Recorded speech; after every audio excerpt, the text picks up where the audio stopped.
Ya kan begitu. Banyak orang meninggal cucunya, neneknya masih hidup. Ya. Kalau kita, maka sering lagi saya bilang, kematian itu tidak berdasarkan nomor urut. Bapaknya, coba kita paham nih. Bapak Ibu, kematian itu tidak berdasarkan nomor urut. Kalau berdasarkan nomor urut, maka siapa yang paling duluan lahir itu yang harus duluan. Ya toh? Coba kalau ada orang harus mati di jalan Gunung Karapiro, cari lagi siapa yang paling tua. Jadi lagi dulu cabut nyawanya. Seandainya memang kematian seperti itu, tapi bahasa saya kematian itu berdasarkan nomor cabut. Ya, biar dia masih muda, kalau nomor cabutnya duluan, maka itu yang harus mati dulu. Nah, ini juga pelajaran kepada bapak, ibu dan adikku yang masih muda, supaya jangan selalu merasa masih muda. Lalu kemudian beranggapan kematian masih jauh dari dirinya. Nah, ini juga kita sebagai orang tua yang harus dipaham bahwa memang tidak harus kita orang tua lebih duluan meninggal daripada kita punya anak. Ya, kalau memang seandainya kematian itu harus berdasarkan umur, maka tentu mohon maaf, ya bapak ibunya yang harus duluan. Ya. Aja.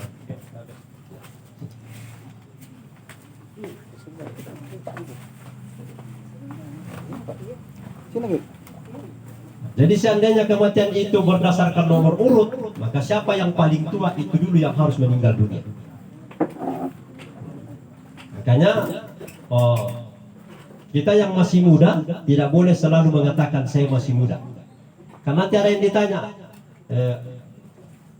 apa agamamu dek? Islam Ustaz. Dan sembahyang tidak. Jadi kapan kamu sembahyang? Dia bilang tua-tua apakah nanti? Seperti saja ada SK pegang dari malaikat maut. Bahwa nanti di tua-tua baru mati. Ya, tidak boleh. Karena kita sudah harus buka mata. Bahwa di setiap ada keluarga, tetangga dan sahabat kita yang meninggal dunia umurnya masih muda, maka yang masih muda itu harus berkata, ternyata kita yang masih muda tidak ada jaminan nanti tua baru mati. Karena meninggal lagi saudara tak, meninggal lagi sahabat tak, meninggal lagi tetangga tak. Lalu yang sudah tua apa dia bilang? Ternyata kita memang harus mati. Jangankan kita yang sudah tua, yang masih muda saja mati, apalagi kita sudah tua memang mati. Jadi makanya kematian itu adalah al-mautun nasihat. Mati itu adalah nasihat kepada orang yang masih hidup. Ya. Begitu juga kedatangan kita ini Bapak Ibu sekalian di tempat takziah ini. Ya, takziah itu Bapak Ibu dalam Islam itu artinya penghiburan. Ya, mohon maaf kepada keluarga saya yang baru biasa dengar kata takziah tapi mungkin tidak mengerti. Takziah itu diambil dari kata takziah yang artinya menghibur. Ya. Yang kedua, makna dari arti takziah itu adalah doa. Makanya kita datang ini untuk saling mendoakan. Yang pertama didoakan yang sudah meninggal. Nah, yang ketiga, takziah ini adalah tazkirah, peringatan buat kita yang masih hidup ini. Maka saya sering bilang kalau pergi ke tempat takziah Bapak Ibu jangan sembarang dicerita. Orang pergi ke tempat orang mati yang dicerita politik, pangkat jabatan, kekayaan, harta, kebun sawah, kantor. Semestinya tidak di situ tempatnya. Iya.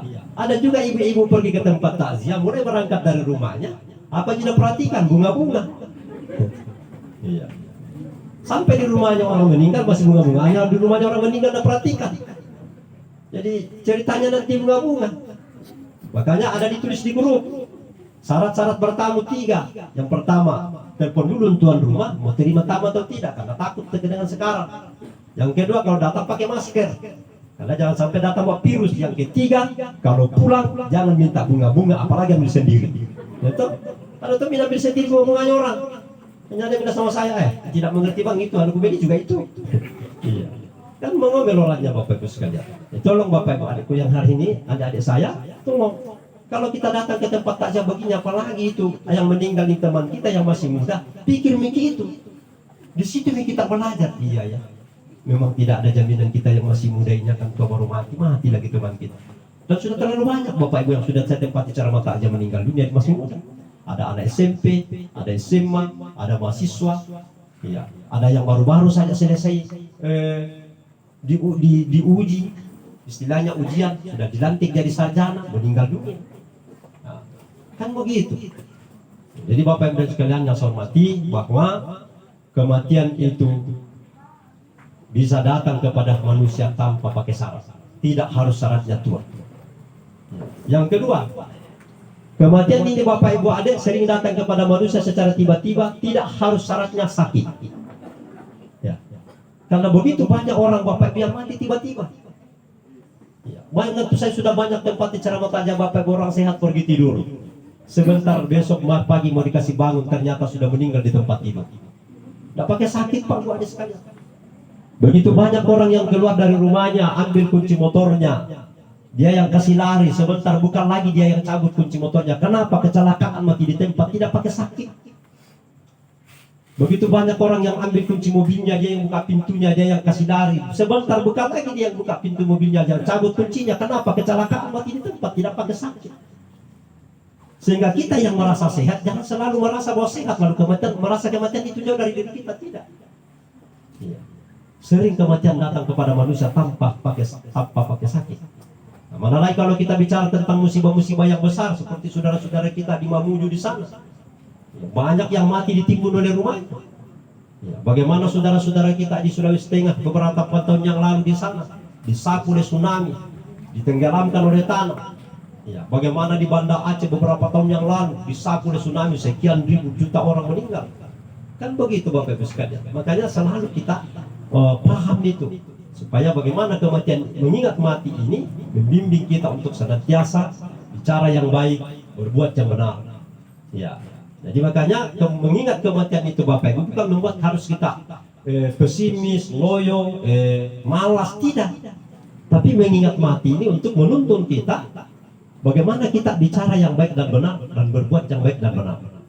Ya, karena kita harus paham Bapak Ibu dan adik sekalian bahwa mati itu bukan akhir segalanya, tapi dia adalah awal perjalanan panjang manusia menuju alam abadi, yaitu alam akhirat.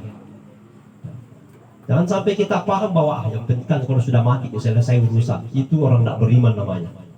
Kalau saya Bapak Ibu baca Al-Quran, baca hadis, baca syahadatnya Nabi begitu. Saya baca pengakuan iman rasuli syahadat 12 ya, paham Bu? Pengakuan iman rasuli syahadat 12. Itu juga di sana percaya juga pada hari kebangkitan. Ya, bahkan Nabi Isa atau Tuhan Yesus yang dipahami oleh keluarga kita Kristen ini bangkit dari kubur juga. Ya toh? Aku percaya kepada Allah Bapa Khalik langit dan bumi, kepada Yesus Kristus anaknya yang tunggal, lahir daripada anak darah Maria, sakit dan menderita di bawah pemerintahan Pontius Pilatus, mati dan turun ke dalam kerajaan maut. Pada hari yang ketiga bangkit dari kubur, naik ke surga dan duduk di sebelah kanan Allah Bapa, dan seterusnya. Jangan bisa kasih terus karena kita lebih tahu dari saya. Ya, Bapak Ibu, itu baru 6 saya sebut. Ya, kan begitu. Jadi di sana ada. Jadi kita harus paham bahwa hidup di dunia ini sifatnya sementara. Cepat atau lambat, suka tidak suka, siap atau tidak siap, suatu saat kita akan mati. Nah, ini saya sampaikan kepada keluarga saya yang ditinggalkan oleh anak tercinta ini. Jadi dulu waktu Rasulullah SAW masih hidup, ada seorang laki-laki datang kepadanya. Dia katakan bahwa kami punya sahabat atau kami tetangga meninggal dunia. Nah, ada kami punya tetangga atau sahabat meninggal dunia. Apa kata Rasulullah? Pulanglah atau kembalilah kepada keluarganya, sampaikan kepadanya bahwa milik Allah lah apa yang dia ambil. Nah, jadi kita semua ini Bapak Ibu miliknya Tuhan. Jadi kita semua ini miliknya Tuhan, dan apa yang ada pada diri kita miliknya Tuhan. Dia hanya dititip kepada kita. Makanya Nabi sampaikan kepada keluarganya bahwa milik Tuhan lah apa yang dia ambil. Ya, jadi jangan Bapak Ibu kita merasa bahwa anak kita itu milik kita. Jangan kita merasa suami kita milik kita Ibu. Jangan kita merasa bapak istri kita milik kita. Dan jangan kita merasa anak orang tua kita milik kita. Bukan. Semua miliknya Tuhan dititip kepada kita. Dan semua kata-kata Nabi yang kedua selanjutnya, semua apa yang dititip atau diberikan Tuhan kepada kita akan kembali kepadanya. Nah, makanya itulah kalau dalam Islam kalau meninggal keluarga apa dibaca? Inna lillahi wa inna ilaihi raji'un. Semua datang dari Allah dan semua pasti kembali kepadanya. Nah, jadi penting dipaham Bapak Ibu dan adik sekalian bahwa ini suami, istri, anak, orang tua, pangkat jabatan adalah miliknya Tuhan dititip kepada manusia. Yang namanya barang titipan Pak Bu, ada dua yang penting dipaham. Pertama, bukan kita yang punya, betul tidak? Yang kedua, ada masa titipannya, ada masanya, ada jangka waktunya. So kita ambil filosofinya tukang parkir. Itu tukang parkir, apalagi misalnya tukang parkir mobil toh. Tukang parkir mobil itu mobil yang datang diparkir dan dia jaga itu puluhan, dan terkadang mereknya macam-macam dan harganya juga sampai miliaran. Tapi tukang parkir ini walaupun banyak mobil dia jaga dengan segala macam merek dan harga macam-macam, tukang parkir tidak pernah sombong. Ya toh? Ya Pak, saya belum pernah dengarkan tukang parkir sombong karena banyak mobil dia jaga dengan segala macam merek dan harganya yang mahal. Kenapa tukang parkir tidak pernah sombong? Karena dia sadar bahwa mobil yang dia jaga ini bukan dia yang punya, miliknya orang dititip. Dia jaga. Nah, sama dengan kita itu Pak Bu. Itu kita punya suami bukan kita punya Bu, miliknya Tuhan dititip kepada ibu. Kita punya suami, kita punya istri Bapak, bukan kita punya itu istri kita. Istri miliknya Tuhan dititip kepada suami. Kapan dititip? Kalau dalam Islam itu pada saat ijab kabul. Maka salah satu makna daripada ijab kabul itu adalah penyerahan titipan. Ya mungkin kalau keluargaku dalam Kristen pada saat Tuhan berkata, di situ terjadi penitipan. Ya. Makanya jangan Bapak mau seenaknya marahi, pukul istrinya, jangan. Kenapa? Karena itu bukan kita punya miliknya Tuhan dititip kepada kita. Makanya Tuhan berkata dalam Al-Quran, wa ashiruhunna bil ma'ruf, perlakukanlah istrimu dengan cara yang baik. Kenapa? Kalau kau perlakukan sesuai mau, berarti marah yang punya. Nah, tentu begitu juga seorang istri. Layani dan berikan kebaikan kepada suamimu. Jangan kau layani sesuai maumu, sesuai maunya yang memberikan kepadamu. Jangan kau bilang, ini suamiku mau kuracun saja. Hati-hati. Ya, nanti marah Tuhan. Kan begitu, nggak boleh. Karena bukan kita punya. Kan banyak orang sekarang sombong karena merasa bahwa apa yang dititip kepadanya dia punya. Harta, pangkat, jabatan jangan disombongkan. Bapak-bapak jadi pejabat, maaf di samping kiri saya ya ada wakil wali kota kita. Ya, siapa tahu Tuhan mentakdirkan ke depan bisa jadi wali kota. Itu kan semua berjalan dengan takdir. Manusia berusaha, ya Bapak Ibu. Ya.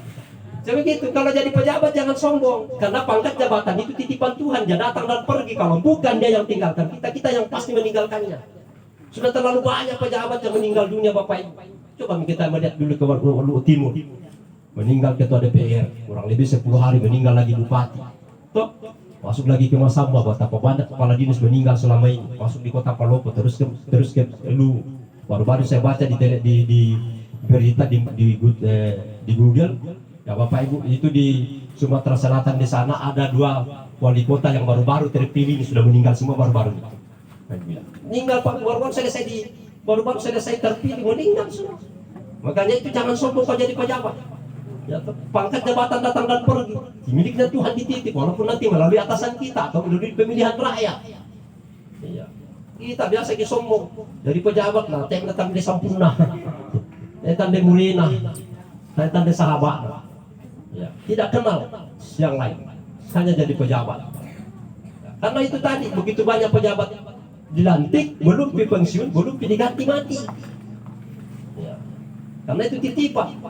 Ada juga pejabat dilantik, belum pensiun, belum mati, diganti. Karena jabatan segalanya sakit. Ada yang langsung stres. Setelah stres, ada yang langsung stroke. Nah, setelah stroke, ada yang langsung stop. Nah, kalau sudah stop, tidak ada jalan lain kecuali scoop Pak, Bapak Ibu ya. Ya, mau lari kemana lagi? Kalau bukan scoop, ya toh, Bapak Ibu sekalian, makanya tidak boleh. Ada juga orang dilantik jadi pejabat, alhamdulillah puji Tuhan, panjang umurnya, habis masa jabatan. Ada yang pensiun, kembali jadi rakyat. Setelah jadi rakyat, pusing kepalanya. Kenapa pusing kepalanya? Tidak ada orang hargai, tidak ada orang hormati. Iya. Dulu waktu masih jadi wakil wali kota, jadi kepala dinas, apa semua, cukup orang lewat di depannya. Tahu cukup tunduk-tunduk, bahkan begini mak permisi. Sekalinya pensiun, lewat orang sambar tak permisi. Apa dia bilang orang? Patah di pulpennya, tidak laku tanda tangannya. Masih bokok. Iya toh. Jadi kalau Bapak Ibu hari ini masih laku tanda tangannya mah. Kalau sudah sesuai persyaratan, kenapa? Ada nanti waktunya tidak laku tanda tangan tak. Baru kita pusing sekalian. Nah, kenapa saya tahu itu? Saya sudah sering duduk berdampingan mantan pejabat. Lewat orang lalu lalang di depannya, apa dia bilang? Seandainya dulu nak Maksudnya waktu saya masih pejabat, kok tidak mungkin lewat begitu di depan saya. Iya Bapak Ibu ya. Itulah kehidupan, bagaikan roda yang berputar. Kalau hari ini atau kemarin-kemarin bapak-bapak yang di atas ya, siapakah besok lusa lagi besok malam ibu duduk yang di atas. Makanya minyak di bawah terus. Sekali-sekali di atas Bu.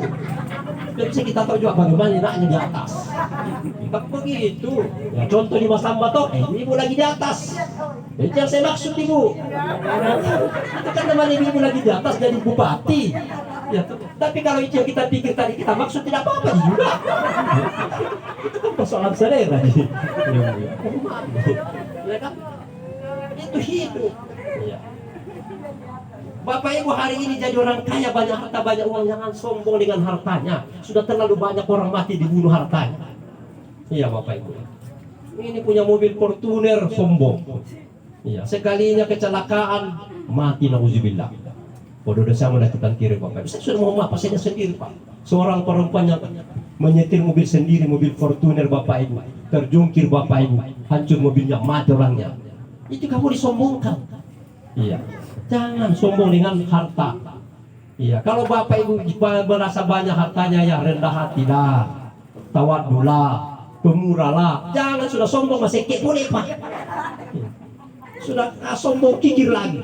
Iya, toh. Jangan, karena kalau kikir ki Bapak Ibu ada percaya tidak ada orang suka kikir, betul tidak? Ya, saya kalau mohon maaf nanya ada ya, kalau sekali-sekali saya keluarkan pertanyaan jawab ki. Kalau kita jawab berarti tidak tidur gitu. Ya, saya setuju tidak? Kalau saya bilang begini, kalau kita kikir tidak ada orang suka kikir, betul tidak? Iya Pak Bu. Karena saya bilang begini, jangankan orang pemurah dengan orang kikir, orang sama-sama saja kikir tidak baku suka juga. Betul tidak? Oh, maaf Pak Bu, saya sering mendengar orang kikir, cerita orang kikir. Jadi dia asal pusing nak umat nak masih kita tahu tidak? Yang mana kikir nak pada yang mesti cerita. Diadakan penelitian, survei membuktikan sama tunjuk pada kikirnya. Bapak Ibu ya, nak boleh kikir. Bagus. Jangan. Ini. Kalau Bapak Ibu pintar, sarjana, sekolahnya tinggi, titelnya panjang, jangan sombong dengan titel itu. Kenapa Bapak Ibu? Kalau Tuhan mentakdirkan kita panjang umur, kembali jadi tua, maka bisa titel kita tidak berfungsi. Iya Pak. Karena Tuhan berfirman dalam Al-Quran, wa minkum may yuraddu ila arjalil umur likai lan ya'lama min ba'di ilmin syai'a. Di antara manusia atau di antara kamu ada nanti yang kami panjangkan umurnya sampai pikun. Tapi kalau pikun likai lan ya'lama min ba'di ilmin syai'a, kami kembalikan seperti anak-anak lagi, tidak tahu apa yang dulu dia sudah tahu. Makanya boleh jadi Pak Bu ada sarjana, magister, permain beraknya, minum kencingnya, kenapa tidak berfungsi akalnya? Pada saat dia takdirkan Tuhan menjadi panjang umur dan pikun. Dan itu sudah pernah Pak saya lihat. Saya ceramah takziah di Bolopa. Anaknya bilang begini sama saya, Ustaz, ini saya punya bapak. Kalau dia buang air besar, tidak ada anak atau cucunya tungguin, ambil beraknya dan lempar di balkon. Ambil beraknya nalap di hordeng. Padahal ini magister titel. Kenapa Pak? Karena ditakdirkan Tuhan pikun, tidak berfungsi akalnya. Maka saya bilang jangan sombong kalau jadi pintar. Kalau sekolahnya tinggi jangan pandang yang tidak ada sekolahnya. Jangan. Makanya sekarang banyak orang pintar-pintar dibodoh-bodoh orang yang bodoh. Sampai yang bodoh takut pergi bertanya sama yang pintar. Jangan. Iya, baik Bu ya. Itu saya sampaikan kepada saudaraku saya ini yang meninggal anaknya. Ingat bahwa Tuhan berkata tadi milik, Nabi berkata milik Tuhanlah apa yang dia ambil. Dan semua apa yang dititip kepada kita akan kembali kepadanya. Jadi anak ini adalah miliknya Tuhan, dititip kepada ibu dan bapaknya selama ini. Sekarang dia sudah kembali kepadanya karena dia titipan. Nah lalu kemudian yang ketiga kata Rasulullah SAW dalam nasihatnya tadi itu, semua apa yang dititip Tuhan kepada kita sudah punya waktu masing-masing, punya masa. Maka Nabi berkata, semua apa yang diberikan Tuhan kepada kita semua sudah punya waktu masing-masing di hadapan Tuhan. Makanya dalam Islam dikatakan likulli ummatin ajal fa iza ja'a ajaluhum la yastakhiruna sa'a wa la yastaqdimun. Kata Allah bahwa tiap-tiap orang punya waktu kematian. Siapapun yang sudah sampai waktu kematiannya la yastakhiruna sa'a, tidak bisa dikatakan jangan dulu mati karena kau masih muda. Jangan mati karena kau kaya. Jangan mati karena kau pejabat. Jangan mati karena anakmu masih kecil. Jangan mati karena kau baru hamil. Tidak ada itu Pak. Datang ajal mati. Sampai batas waktu yang Tuhan tentukan mati. Malaikat hanya pelaksana tugas. Kalau Tuhan sudah bilang malaikat cabut nyawanya itu, Allah malaikat cabut. Ya. Nah ini Bapak Ibu yang penting dipahami bahwa kita ini semua masing-masing punya waktu mati di hadapan Tuhan. Maka Tuhan berkata dalam ayat yang lain, wa ma bikum ma tasbiqu min ummatin ajalaha. Tidak ada satu umat pun yang mendahului ajalnya. Mana yang dimaksud itu? Ada orang biasa bilang begini, belum pasti waktunya dia, nama hati dia. Masih muda pilih dan meninggal media. Tidak bisa. Kata Allah, ma tasbiqu min ummatin ajalaha. Tidak ada satu manusia pun yang mendahului ajalnya, artinya belum sampai waktunya mati. Semua yang mati itu Bapak Ibu sudah Tuhan sampaikan waktunya sampai di sini. Nah, makanya harus kita pahami. Kemudian yang keempat, nasihatnya Nabi tadi kepada orang yang datang ini bilang sampaikan kepada keluarganya apa? Sampaikan keluarganya supaya dia sabar dan mengharap pahala yang besar di sisi Tuhan. Nah ini, sampaikan kepada keluarganya supaya dia sabar dan mengharap pahala di sisi Tuhan yang besar. Maka Bapak Ibu dan sekalian, kalau ada keluarga tak meninggal dunia, berapa tahun pun umurnya, siapapun dia dan dimanapun dia meninggal, sabar menerima. Kenapa harus sabar? Banyak Bapak Ibu, kenapa? Pertama, Tuhan berkata dalam Al-Quran, wasbir ala ma aswabaka inna zalika min azmil umur. Bersabarlah kamu terhadap musibah yang menimpa kamu, karena yang demikian itu wajib hukumnya kepadamu. Jadi kalau kita dikena musibah Bapak Ibu, kita harus hadapi dengan sabar. Apa itu musibah? Musibah adalah segala sesuatu yang kita tidak inginkan datangnya pada diri kita. Ini sangat musibah. Apapun bentuknya yang kita tidak inginkan datang pada diri kita, namanya musibah. Dihadapi dengan sabar. Apa itu sabar? Sabar itu dia ambil dari kata as-sabru yang artinya tidak berkeluh kesah. Ya, jadi kalau meninggal anak tanya, bersedih wajar. Karena bersedih itu haknya hati. Menangis itu manusiawi karena menangis haknya mata. Tapi tidak boleh kita berkeluh kesah menerimanya. Ya. Adakah orang biasa berkeluh kesah? Dia salahkan asbabnya. Apa dia bilang? Apa nah begitu duka? Seandainya tidak begitu, tidak begini pi. Gara-gara begini begitu nih. Tidak salah begitu Pak. Iya. Saya sering dengar itu. Dia salahkan asbabnya, berkeluh kesah. Tidak boleh. Iya. Apalagi menyesali kematian seseorang. Jadi saya bilang, kalau ada keluarga yang meninggal dunia, bersedih itu wajar karena haknya hati bersedih. Menangis itu wan manusiawi karena haknya mata menangis. Tapi tidak boleh kita sesali kenapa dia mati. Karena kematian itu adalah takdir dari Tuhan. Tidak boleh lagi kita bilang kenapa begitu, kenapa begini. Seandainya tidak begitu, tidak begini. Karena saya tidak begini, tidak begitu, sudah. Kembalikan kepada Allah. Itulah takdir namanya. Kecuali sebelum itu kita berusaha, ya namanya usaha. Baik Ibu. Jadi sabar. Nah, kemudian kenapa harus sabar? Karena di balik kesabaran ini Bapak Ibu dan Saudara sekalian, banyak sekali kebaikannya. Misalnya Tuhan janji dalam Al-Quran, innama yuwaffas sabiruna ajrahum bighairi hisab. Sesungguhnya hanya orang-orang yang sabarlah yang akan kami balas dengan kebaikan tanpa batas. Nah, itulah ayat yang dibaca oleh Adinda saya tadi Pak Suradi. Salah satu di antaranya Allah bilang, wa basyiris sabirin. Berikan berita gembira kepada orang-orang yang sabar, atau gembirakan orang yang sabar. Mau digembirakan bagaimana? Digembirakan dengan takziah langsung dari Allah, di mana Allah menyiapkan bagi mereka kebaikan yang tak terhingga. Ya, dan penting dipaham Bapak Ibu Adi. Di dalam Al-Quran Tuhan berfirman, ma indakum yanfadu. Wahai manusia, ketahuilah bahwa semua apa yang kau miliki akan lenyap semua. Semua apa yang ada pada sisimu akan berakhir semua. Tidak akan ada yang tersisa. Ini baru-baru secara takziah Pak Bu. Duluan itu suaminya meninggal dunia. Tidak lama itu menyusul anaknya. Sudah itu menyusul lagi istrinya, habis semua. Karena memang harus habis. Iya. Tidak akan ada yang tersisa. Makanya Allah bilang, ma indakum yanfadu. Hai manusia, ketahuilah bahwa semua yang kau miliki akan lenyap semua, akan berakhir semua.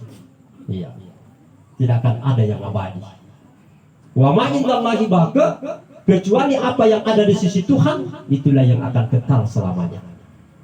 Walanajziyannal ladzina sabaru, dan orang-orang yang sabar kata Allah menerima dan menghadapi kalau Allah ambil yang dititip kepadanya, maka ajrahum bi asani maqam ya'malun. Allah menyiapkan bagi mereka kebaikan yang jauh lebih besar daripada apa yang mereka kerjakan. Maka sabar ya saudaraku, supaya Tuhan berikan kita kebaikan yang tak terhingga, pahala yang tidak bisa dihitung-hitung berapa jumlahnya. Bagus sekali. Nah, kemudian kenapa lagi harus sabar? Karena Nabi katakan ketika ada orang meninggal anaknya, datang kepada Rasulullah, dia katakan, ya Rasulullah, anak saya meninggal dunia, apa yang harus saya lakukan? Nabi menjawab, sabarlah supaya kau dapat pahala, karena biar kau tidak sabar, anakmu juga tidak akan hidup kembali. Jadi sabar sepeda kaki pahala, karena biar juga kita tidak sabar, orang mati kita tidak hidup lagi. Biar kita menangis dengan tetesan air mata darah, orang mati tidak akan hidup. Seandainya ada orang mati, lalu kemudian kita menangis bersedih, lalu dia hidup kembali, ya sudah, lebih baik kita bikin undangan, baru kita undang keluarga, tetangga dan sahabat, kita menangis sama-sama. Yang penting keluarga hidup lagi.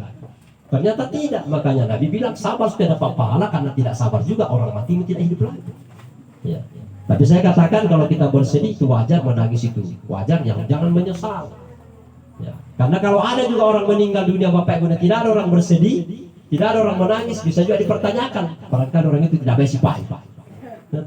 Karena mohon maaf Pak Bu, sini telinga saya sudah biasa mendengar ada orang meninggal dunia, apa Nabi bilang itu biasa saya dengar. Ustaz sepupuku itu, tapi bagus minta mati, mau diapa keluarga begitu. Kenapa begitu? Nanti bang di Komelo juga. Iya, bang di Posaro kasus Sairi. Kan itu berarti tidak ada kebaikannya Pak Bu. Makanya jangan heran kalau ada orang meninggal dunia bukan didoakan, gembira di keluarganya, gembira tetangganya, bergembira sahabatnya. Padahal yang kita harap ini kalau kita meninggal, 3 doa. Doanya keluarga, doanya tetangga, dan doanya sahabat. Karena dalam Islam dijelaskan bahwa kalau orang mati itu sudah diantar ke kubur, ada panggilan dari langit 3 kali. Salah satu diantaranya adalah, wahai anak cucu Adam, sungguh beruntunglah engkau jika engkau tinggalkan keluargamu, tetanggamu, dan sahabat-sahabatmu orang yang baik, karena sesudah kau dikuburkan, mereka masih mengingatmu dengan doa-doanya. Coba Bapak Ibu, doanya siapa? Doanya keluarga. Doanya lagi siapa? Doanya tetangga. Walaupun dia itu orangnya Kristen, walaupun dia itu orangnya Islam, orangnya Hindu, Buddha, tapi baku baik sekali Pak Bu, pasti tetangga itu bersedih, walaupun berbeda dengan agama dengan kita. Pasti dia akan doakan baik kita. Dan dia akan berkata, meninggal di kasihan tetanggaku, baik sekali itu orang, mudah-mudahan Tuhan selamatkan dalam perjalanan hidupnya. Seterusnya dia akan kubur salam. Dia akan doakan kita begitu. Ya, walaupun mungkin dia Kristen orangnya, walaupun mungkin dia orang Islam, ya, lawan agamanya lain, tapi kata baku baik. Makanya saya sering bilang, perbaiki hubungan sama tetangga. Jangan bikin susah tetangga. Iya. Sampai dulu ada laki-laki datang kepada Nabi bertanya, ya Rasulullah, ada tetangga saya ibu-ibu. Ya, kalau saya tidak salah itu ibu perempuan Pak nih. Ya, perempuan ya. Ya. Ibu-ibu udah bilang, ada tetangga saya ibu-ibu, rajin sekali sholat, sedekahnya banyak, tapi jahat sama tetangganya. Nabi katakan neraka tempat tinggal. Iya. Ya, tidak boleh kita bilang tetangga saya itu orangnya Kristen, orangnya Islam, orangnya agama Hindu, Buddha. Jangan. Keluarga tetangga kita adalah keluarga yang paling dekat. Kenapa? Karena kalau kita susah, bersedih, yang pertama datang hibur kita tetangga. Nah, kalau kita bikin acara, itu syukuran pengantin, yang pertama datang bantu kita tetangga, bantu bikin kue. Itu keluarga kita yang jauh, dia tidak datang bantu bikin kue, datang dimakan kue. Kenapa? Jadi kue baru datang. Ya. Makanya tetangga diperbaiki. Ya, tidak boleh kita lihat dia rakyat biasa, dia orang miskin, dia orang bodoh, jangan. Tidak boleh kita hina tetangga. Ya toh?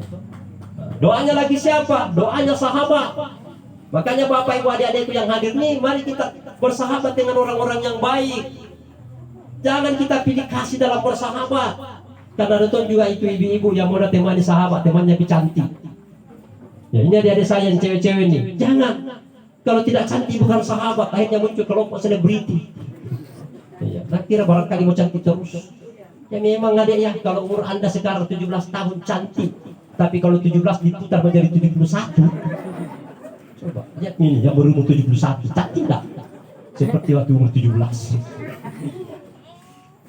Memang kalau Anda punya gigi masih cukup lengkap, memang tertawa tersenyum indah dilihat. Tapi kalau gigi sudah jatuh satu persatu tanpa permisi, ketawa tembus. Seperti mengunyah terus. Mana cantik, Bapak Ibu adik.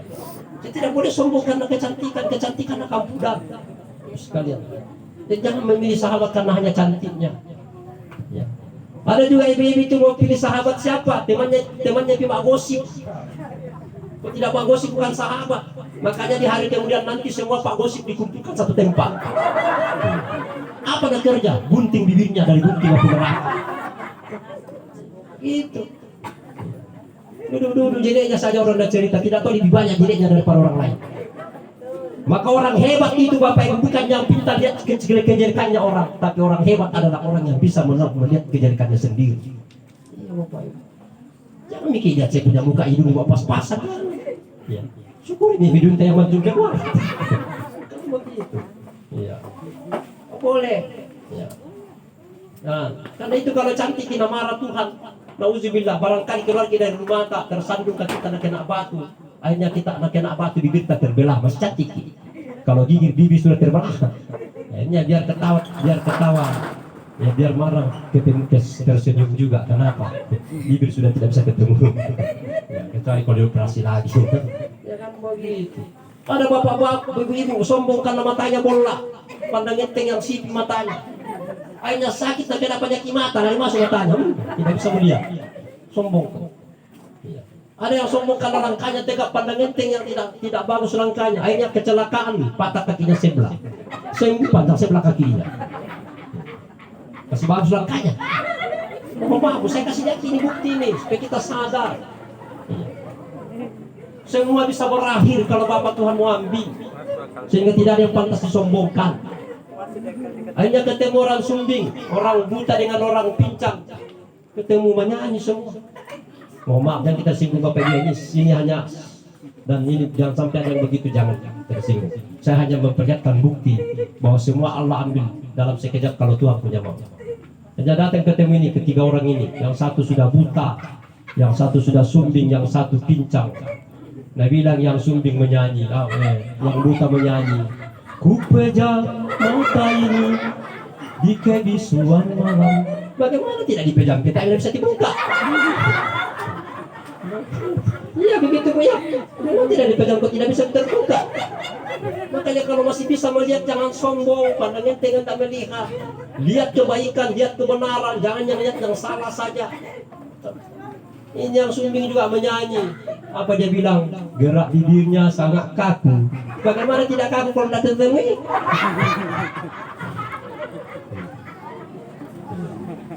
Yang pincang menyanyi juga apa dia bilang? Langkah-langkahnya tak terarah. Bagaimana terarah kalau panjang sebelah? Saya sampaikan ini Bapak Ibu adik, jangan disombong. Semua Tuhan ambil sekejap kalau Allah punya mau. Nasi ngoji ya kupong latara belum mali dia nama rejing. Lagi bicara aku jomai bastem toraja Bapak Ibu kupong latara belum mali teh susah. Iya, teh susah. Sekejap semua berakhir kalau Tuhan. Makanya tidak boleh sombong Bapak Ibu sekalian. Makanya bersahabatlah dengan semua orang. Jangan bersahabat dengan orang hanya karena pangkat dan jabatannya, karena besok lusa akan dia pensiun. Besok lusa dia akan berakhir masa jabatan. Jangan. Bersahabatlah dengan semua orang, pejabat, rakyat biasa yang punya titel apa sahabat semua. Iya, jangan Bapak. Karena itu tadi doa sahabat, doanya sahabat penting. Saya yakin yang hadir di sini adalah keluarga, tetangga dan sahabat. Datang mendoakan almarhum, almarhumah, datang menghibur bapak, ibu dan saudara yang ditinggalkan. Lalu kemudian saya diundang ceramah takziah, kita dengar nasihat-nasihat agama ini supaya kita sadar Bapak Ibu, supaya kita sadar itulah kehidupan. Terakhir Bapak Ibu dan adik sekalian, karena ini sudah jam, kebetulan di jam tangan saya ketinggalan. Iya. Bapak Ibu dan keluarga yang saya hormati, untuk itu bagi kita semua yang masih hidup ini, mari kita sadar bahwa hidup di dunia ini sifatnya sementara. Cepat atau lambat, suka tidak suka, siap tidak siap, suatu saat kita pasti akan mati. Dan kalau kita sudah mati Bapak Ibu dan adik sekalian, semua selesai di dunia ini. Bahkan kalau kita mati dalam Islam, hanya 3 yang temani kita masuk kubur. Pertama kain kafan, yang kedua iman, yang ketiga amal perbuatan. Itu saja yang temani kita masuk kubur. Ada 3 yang tidak masuk kubur kalau kita mati. Yang pertama keluarga. Bagaimanapun cintanya suami ibu, kalau mati percaya suami pasti tidak mau masuk kubur temani kita. Walaupun dulu ada janjinya sehidup semati. Ya kan? Kan itu dulu kalau ada perempuan yang suka langsung mana bilang, kalau kau mau jadi istriku, saya siap hidup semati dengan kau. Jika engkau duluan mati, tunggulah aku di pintu kubur, satulah kubur kita berdua. Barangkali malaikat bilang janji nih.